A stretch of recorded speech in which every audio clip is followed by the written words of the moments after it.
número 26. Livro de Gênesis, capítulo de número 26.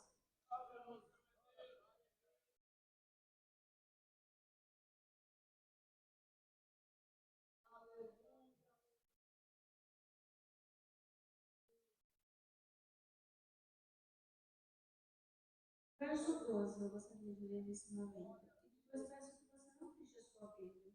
Não feche a sua Bíblia.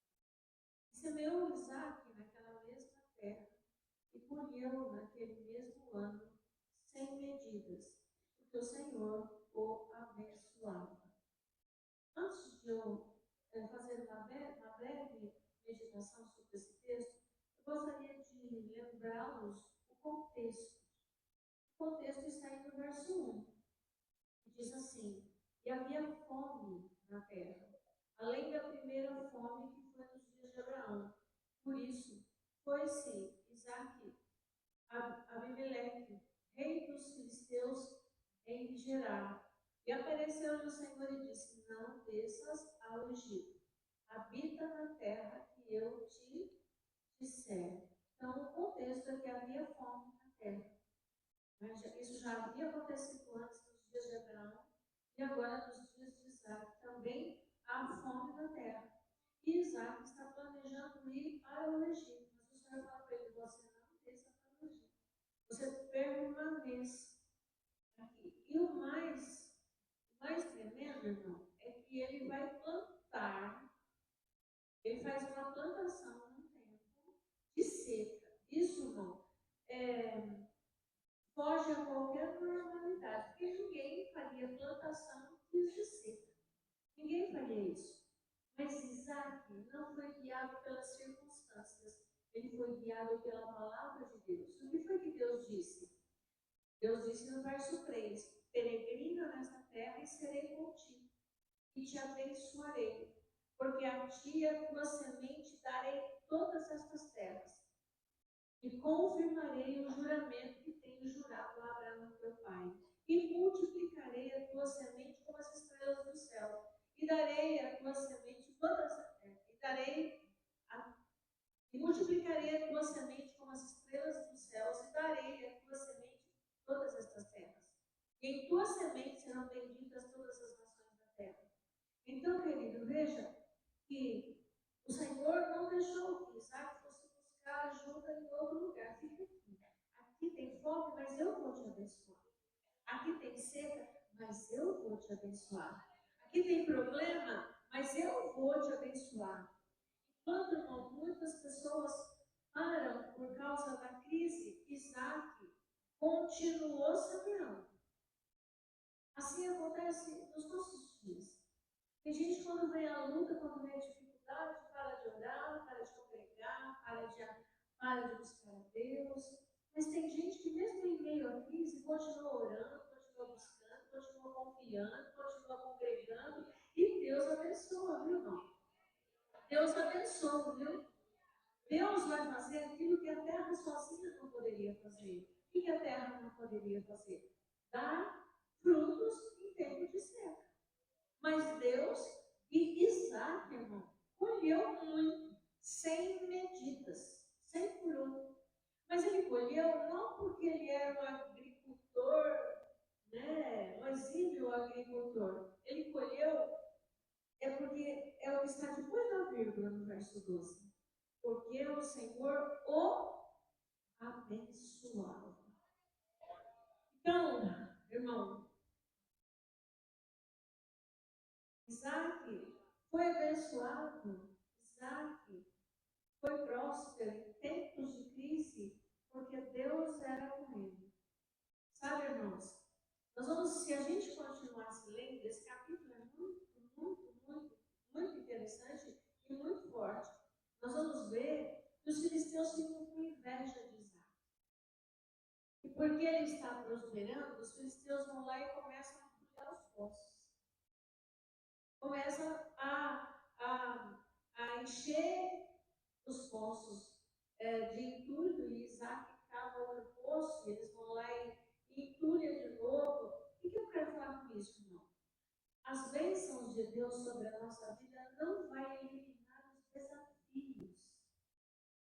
vai passar mesmo. Com a bênção de Deus, nós passamos por desafios, por lutas, por dificuldades. Mesmo assim, só que ainda com seca, ainda que os filisteus, por inveja, entulhavam os poços, ainda assim, Deus era cruzado.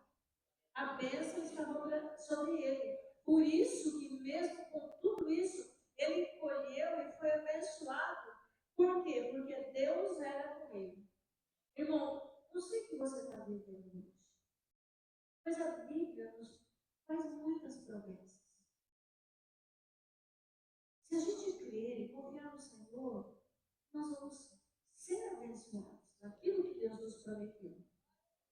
Mas isso não indica que, porque eu tenho alguma promessa, porque Deus é comigo, eu não vou ter dificuldade de crise.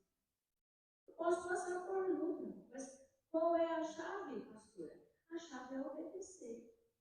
Ele poderia ter feito como Abraão, ter sido para o Egito. Você sabe a confusão que virou por causa disso. Porque Abraão foi buscar ajuda no Egito. Né?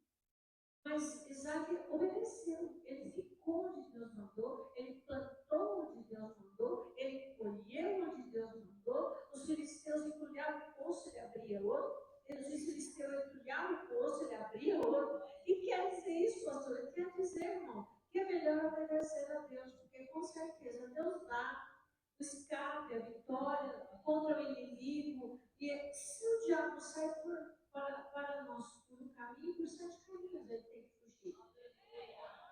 Então o segredo, Isaac semeou, irmão, quando todos poderiam pensar que era o pior momento. Talvez você hoje está vivendo o pior momento da sua vida. Mas eu sugiro que você confie e continue obedecendo a Deus. Continue obedecendo a Deus. Talvez você está como o povo do Egito, olha para trás, é Faraó, olha para frente, é o Mar Vermelho, e aí você quer uma dica para onde você deve olhar? Eleva os meus olhos para os montes. Onde me virá o socorro?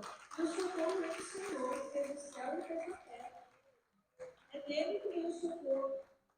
Deus, irmão, ele transformou esse tempo de seca, de crise, de escassez, e Deus é especialista em fazer isso, né? Nós vimos na quinta-feira também sobre isso. Momentos de escassez e momentos de crise, para Deus, para aqueles que confiam, para aqueles que obedecem, com certeza vai se tornar tempos de abundância.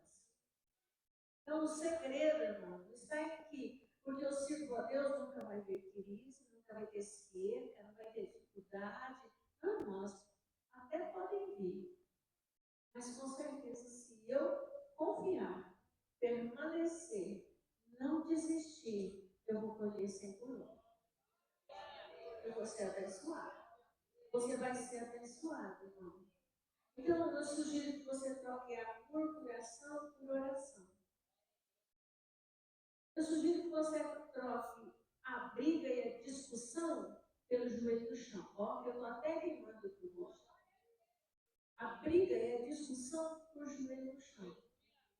Por quê, irmão? Aquilo que você não consegue resolver, aquilo que não tem jeito para você, tem jeito para Deus. Mas Ele não vai fazer automaticamente. Ele vai fazer quando você busca, quando você pede, quando você ora. Não é automático. Ai, Deus não tem nada automático. Deus promete, mas eu tenho que orar e buscar a Deus para a promessa. Bem, irmão? Então, ele colheu? Colheu. Em tempos de crise? Em tempos de crise. Porque confiou, porque esperou, porque não desistiu, porque permaneceu. Amém? Então permaneça orando, permaneça congregando, permaneça obedecendo. Porque com certeza o Senhor vai te dar uma colheita abundante. Eu sei que você precisa colher, talvez seja na sua família, talvez seja até no trabalho mesmo, talvez seja aí as suas emoções. Muita gente não é vivendo tanto tempo de crise nas emoções, é tanta confusão, né? Mas permanece no Senhor, porque Deus é especialista em curar as emoções. O Espírito Santo sabe exatamente. Ele é um excelente terapeuta. Ele sabe exatamente como tratar cada um dos seus sentimentos, cada uma das suas dificuldades emocionais. Deus é especialista nisso. Só confie nele. E diminua um pouco o seu envolvimento com as telas. Dá um pouco mais de tempo com a palavra. Pode um tempo com a palavra. Eu não tenho tempo para parar e ler a Bíblia. Foi para ouvir. Foi para ouvir. Você vai ter, com certeza, mais sucesso do que as telas. Essas informações todas que a gente está vendo e ouvindo nos nossos dias. Certo, querido? Entendeu? Vou ler só o verso 12 de novo. O verso 1 diz que havia fome na terra. Mas olha o verso 12. Semeou Isaac naquela mesma terra. Nessa que havia fome. É onde Isaac semeou. E colheu naquele mesmo ano. Não estou esperando muito, não, irmão. Até porque, se foi trigo, não sei o que ele plantou, tem tempo para plantar, para germinar, para dar um fruto. Naquele mesmo ano, ele colheu. Por quê? Porque o Senhor o abençoou. O segredo da vitória está na bênção de Deus.